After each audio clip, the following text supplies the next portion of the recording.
հիշվող ԶԼՄ-ները գրել էին, որ մեր ձևովից զանգում են քաղաքացիների,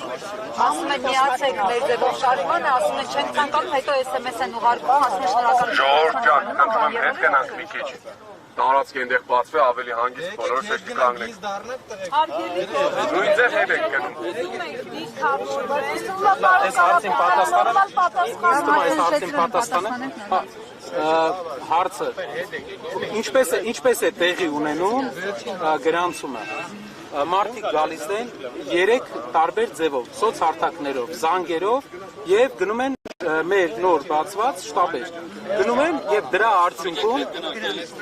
գրանցվում են, թողում են համար հնարավոր է մարդը ուրիշի համար թողած լինի բայց տալիս են իրենց կենսագրական տվյալները ոչ կենսագրական չէ մի քանի տվյալ իրենց մասին որ իրենց այդ հնարավորություն լինի հետ կապնվել հնարավոր է մեկին իրենք ուղարկած լինեն կամ բան լինի որ հատուկ դրա առիթով ինչ որ բան սարքեն բայց 5000 մարդ արդեն գրանցվել է